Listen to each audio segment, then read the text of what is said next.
WrestleMania 40, Night 1 prediction. Now, on paper, I think that Night 1 might be a better card as far as the wrestling experience goes, but I think Night 2 is going to be more of a spectacle and going to have more surprises, like a John Cena, Stone Cold Steve Austin, or some other legend return. But without further ado, let's get into this. First, we got Rhea Ripley versus Becky Lynch. Now, I've seen a lot of people complaining that they didn't really like the build-up or the hype for this, or there's kind of a lack of build-up or hype. But me, I think it was built up perfectly, especially because they decided to make it kind of personal between the two. Now, I think this will be a very, very well wrestled technical match. And if you want to pick Becky Lynch to win this, I get it. It makes sense. But Rhea Ripley, she's just way too hot right now. She's on fire. I got to go with the hot hand. I got Rhea Ripley winning this match. And me personally, I don't think she's losing that title until at least next year's WrestleMania. Next, we got Sami Zayn versus the ring general Gunther. I don't think anybody in the industry right now plays the underdog role better than Sami Zayn, especially what he's been through in the last few years. And he's probably one of the best technical wrestlers on the roster. Well, aside from his opponent, Gunther, because he's not called the ring general for nothing. But with Chad Gable and Sami Zayn's corner kind of giving this feud an extra layer, it's making people care a little bit more because a lot of people thought it should have been Chad Gable against Gunther. Me personally, I think that Braun Breaker should be the one to dethrone Gunther in the future, but hey, I'll get to that when I come to it. But all in all, I think it's going to be a very, very well wrestled match. Sami Zayn's going to give it his all, but I got Gunther retaining. Next up, we got the brother versus brother match. Jimmy versus Jey Uso. I'm Team Yeet, of course. But despite that, my prediction might surprise a lot of you guys. Because this match has pretty much been in the making. They've been planting the seeds for this match probably for the last 2 or 3 years, or ever since the Bloodline story has been at its peak. And it's going to be a very, very well wrestled match because nobody knows each other better than these two. And I want Jey Uso to win. I really do. Especially because if anybody deserves a WrestleMania moment or deserves that next push, it's him. But I think that Jimmy Uso is going to win this match because people are expecting Jey to win. I think they're going to pull a last-minute bait and switch and say, "Ha, you can't beat your older twin." So, yeah, despite that, I'm going to be pulling for Jey, but I'm going to give this win to Jimmy Uso. Next up, we got the six-pack tag team ladder match for the undisputed tag team titles. Now, this match is going to be a freaking spot fest. Expect nothing less from a WrestleMania ladder match with a couple of funny moments thrown in, a la R-Truth and Grayson Waller, and probably some antics from Kofi Kingston and the New Day. But everybody's speculating that this match is going to end with the title being split again, with the Awesome Truth winning the Raw titles and with the SmackDown titles staying with the Judgment Day. And it wouldn't surprise me if that actually happened. Next up, we got Damage Control versus the team of Naomi, Bianca Belair, and Jade Cargill. Now, this match is going to be chaos personified, but I think it's going to be less about which team wins and more about the showcase that's going to be put on by Bianca Belair and Jade Cargill, because I think this is going to be one of those matches that plants the seed for something bigger in the future. And a lot of people are speculating, winner aside, that either Naomi or Jade Cargill are going to turn heel in this match, setting up a possible feud for down the road. And everybody's kind of griping and complaining about how the women's tag team titles are not on the line for this match. But there's bigger narratives of this match to make, which is the reason why I think it makes sense for Jade, Bianca, and Naomi to go over. They could do something about those tag team titles any other time. And besides, Damage Control, they're not going to come out on top at WrestleMania, so somebody's got to win, right?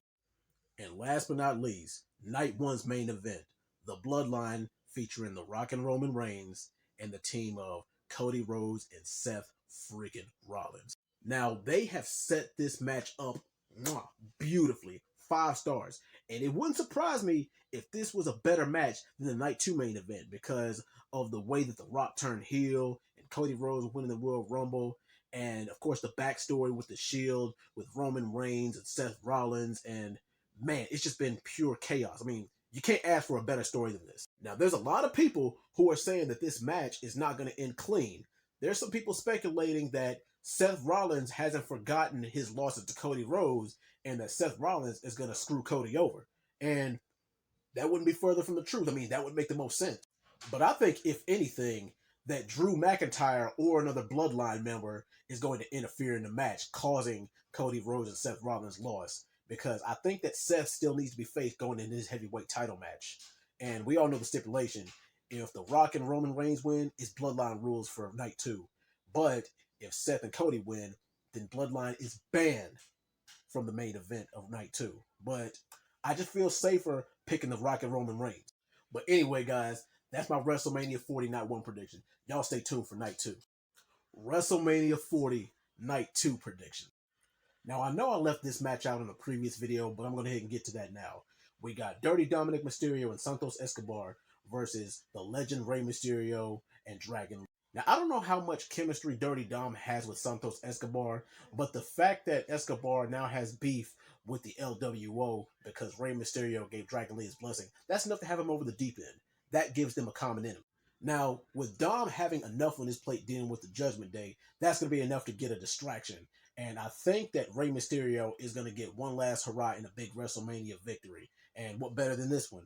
And it also is going to boost up Dragon Lee to that main event spotlight. So going ahead and give me Rey Mysterio and Dragon Lee for this one. Next up, we got Bobby Lashley and the Street Profits versus Karrion Kross and the Authors of Pain.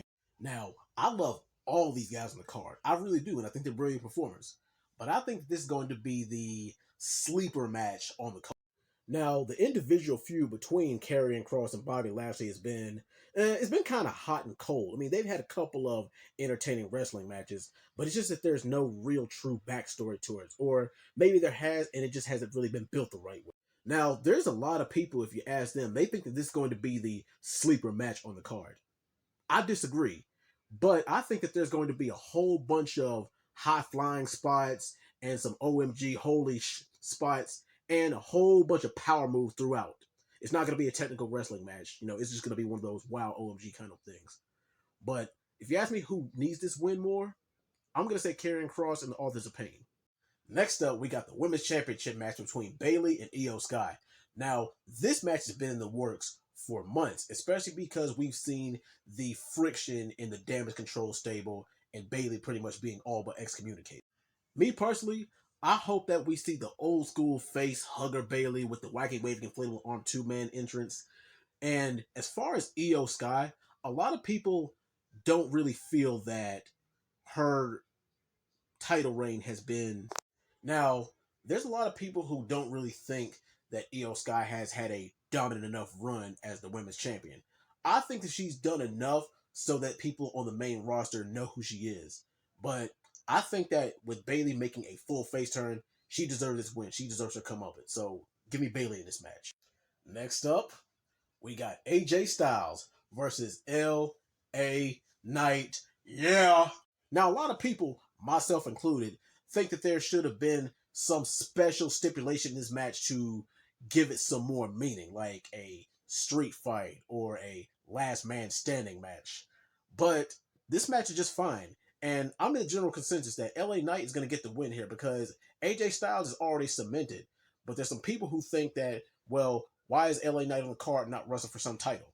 But the thing is, he's building his portfolio, and I think he's going to win the 2024 Money in the Bank anyway. So keep it short, sweet, and to the point. LA Knight wins this one. Now, you guys can call me crazy all you want, but I think that this match, as far as spots, is going to steal the show. Logan Paul versus Kevin Owens versus Randy Orton for the United States title. Randy Orton, he is going to put on a hell of a performance in this match. He is going to make Logan Paul and Kevin Owens look great. But he does not need a United States title. He's already cemented as a legend. He's going to go in the Hall of Fame. Kevin Owens, that U.S. title keeps eluding him by just as much. Every time he's about to win that title, he gets it snatched from him by the jaws of defeat. And say what you want about Logan Paul and him being an influencer or a YouTuber, but guess what? He has put in the work and shown to be a tremendous worker. He definitely belongs in this business. And it'd be funny if he was to turn face, but him as a heel, I mean, he works too well as a heel. He's hamming it up and having a lot of fun. So this whole WWE Logan Paul journey has been a hell of one to watch. And everybody knows he's pretty much already going to retain it until at least SummerSlam. But yeah, give me Logan Paul in this. Now for the co-main event of night 2. Drew McIntyre versus Seth freaking Rollins. Now, ever since Drew McIntyre turned heel back in late 2023, he has been on fire. And Seth Rollins, now, he hasn't really been that active ever since that knee injury. He's been taking it easy. But I think he's going to be in rare form in this match. But this is how I think this particular match is going to end. I think that Drew and Seth are going to have a 15 to 20 minute back and forth classic. And just as the match is about to reach its climax, Drew's going to try to go for a Claymore. And then you hear CM Punk's music hit, him come out there and distract Drew just long enough for Seth Rollins to hit his curb stomp. 1, 2, 3. Seth Rollins gets the pin. But then Drew McIntyre is furious. And he gets up and hits Seth Rollins with 2 Claymores. And then he exits. And then while Seth is on the ground, writhing in pain, then you hear Damian Priest music hit. And then he cashes in on Seth freaking Rollins. 1, 2, 3. Damian Priest, the new champion. Then you got the main event of night 2. You got the rematch between the American Nightmare Cody Rhodes and the tribal chief, the head of the table himself, the Universal Champion, Roman Reigns. Now, I think this match is going to be Bloodline rules, as in the Bloodline can interfere as they please. But that could also work to the detriment of Roman Reigns. Because just think about it. In the last 3 or 4 years, think about every WWE superstar that the Bloodline has screwed over. Guess what?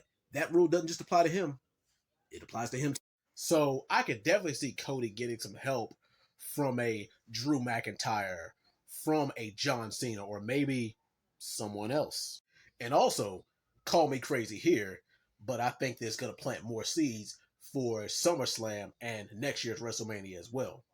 I think that The Rock is going to either accidentally or purposely cost Roman Reigns the title, causing more friction between the Bloodline.